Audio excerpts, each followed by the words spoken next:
Ang Iran ang moral na pagsubok na yon at hindi lang nabigo ang kaliwa, naibunyag pa nila ang sarili nila. Ngayon, sa nakaraang ilang linggo, may isang kwento na pilit na itinutulak ng seryoso kahit dapat sana'y pinagtatawanan lang sa anumang seryosong usapan. Pumasok siya sa isang digmaan. Nahatak siya rito ni Bibi Netanyahu. Linawin natin yan.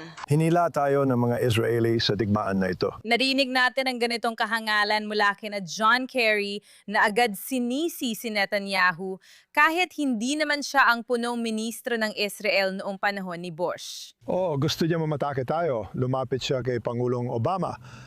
Nagbigay siya ng presentasyon para humiling ng pag-atake. Tumanggi si Pangulong Obama. Tumanggi si Pangulong Biden. Tumanggi si Pangulong Bush. Ang tanging Pangulo na pumayag dito, malinaw naman, ay si Pangulong Trump. Ibig kong sabihin, sino ba ang nagmamalasakit sa mga katotohanan? Tama ba, John Kerry? Nawawala ng saysay ang argumentong ito kapag tiningnan ng totoong record dahil matagal na ang posisyon ni Donald Trump tungkol sa Iran. Hindi lang ito lumitaw noong nakaraang linggo ngayong digmaan. At hindi ito lumitaw dahil sa Israel. Isa itong tuloy-tuloy na pananaw na nagsimula pa dekada na ang nakalipas at dokumentada sa sarili niyang mga salita at kilos. Tingnan mo sinabi niya noong 1980. Para sa akin, kahindik-hindik na pinapanood lang ng bansang ito at hinahayaan ang Iran na mabihag ng mga tao. Sinasabi mong kailangan nating pumasok gamit ang tropa para iligtas ang mga kababayan natin. Talagang nararamdaman ko yan, oh. Wala akong pagdududa at malinaw sa isip ko. Labis akong nadismaya na hindi natin ginawa yon. At sa tingin ko, wala namang pipigil sa atin.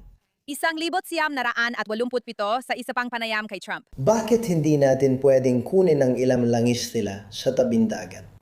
Paano mo gagawin yon? Magpapadala ka ng Marines o magsusugal sa digmaan? Papasok ka. Paano tayo papasok? Kung mahina ka, magkakaroon ka rin ng digmaan. Marami nang nawala sa bansa dahil sa Iran.